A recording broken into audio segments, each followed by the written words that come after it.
Hey, what is up guys? So we're going to be talking about more news because obviously there's a lot more new cards. So again, from the set SAST, we have a new pot card here, and I figured this would be a good way to gain more perspective. Obviously a lot of people have different opinions on this, so we'll just see. So we have a Pot of Indulgence here, a normal spell card. At the start of your main phase 1, banish either 3 or 6 of your face down extra deck cards randomly, face down of course, and draw 1 card for every 3 cards you banish. So obviously if you banish 6, you'll get 2. Also for the rest of the turn after this card resolves, you cannot draw cards with card effects. Very simple effect, an improvement from Pot of Desires of course.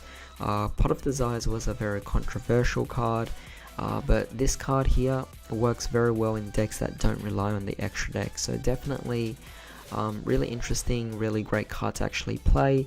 Obviously you won't really play this with Pot of Desires because its restriction will obviously lock you out from playing Desires, but of course you can activate Desires first and then this second, but who's to say that you won't draw into a Pot of Desires from this particular card.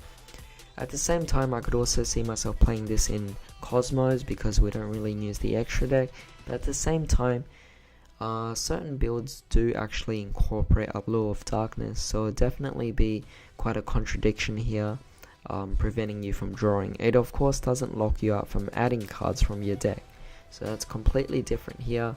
But at the same time, now that I think about it, Cosmo Town also gets locked out from this particular effect as well, unless you're actually using Cosmo Town's effect first, and then you'll be okay with this. But overall, I definitely like this card. I do think that the game could definitely increase consistency here, and although this will increase meta decks, I do think a lot of casual decks, really fun decks, decks that really are just terrible in consistency could improve with just this card alone.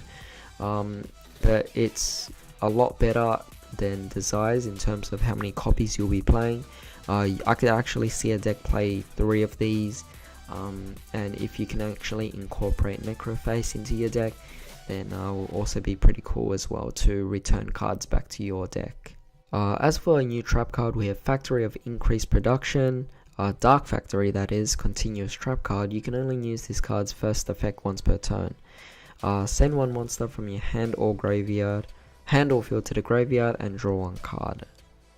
Certain decks will actually benefit off this, but it is send a card, not discard a card, so I don't really see much use of it in Dark Worlds or anything like that, Dark World Dangers, but who knows. I guess decks that really rely on the graveyard could benefit off this, but not a great card.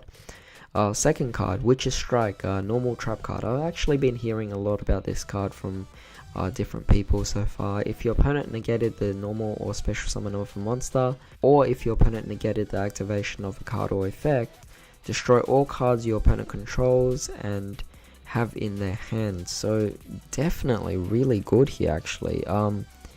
This definitely increases the game state of how the psychology actually works in these gameplays, because obviously at this point you definitely don't want to be negating your opponent's stuff, but at the same time this card can be negated, so it changes a lot of things here, but definitely a very frightening card. I could see the Pot of Indulgence and the Witch's Strike to be very meta relevant cards here, obviously on the equivalent scale of Pot of Desires on its time of release, and also to that of Evenly Matched. Definitely very powerful card here.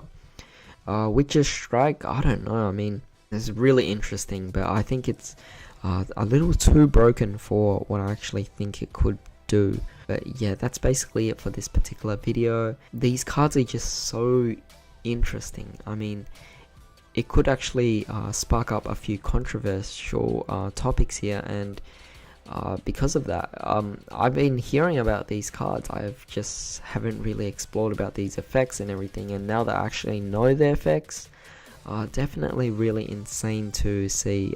These cards will definitely affect the format dramatically, and I don't know, if we're predicting here, this set should come out around the time of the next ban list, and it will definitely make a few great changes. When I say great, I don't necessarily mean good changes, but could definitely change up the format like crazy. So alright, so as a continuation, we also have a Shiranui style Succession, which is a brand new card, of course.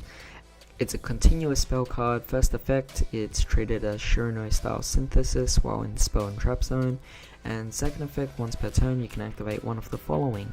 You can banish one zombie monster from your graveyard during this turn. The normal or special summon of a zombie monster cannot be negated, so definitely really nice. Second one is, or other option is, you can target a zombie monster you control, banish it, then you can send a zombie monster of 0 defense from your graveyard from your deck. So definitely a really nice addition to the deck here. You know, I'm glad to see that a lot of these newer cards are actually playable. They're not particularly broken, they just make it so that the deck improves in both consistency, recovery, and a little bit of power as well. So definitely nice to see here. Yeah, but that's all I really have to say about this. Tell me what you guys think about this, but in the meantime, hope you guys have a great day. I'll see you next time.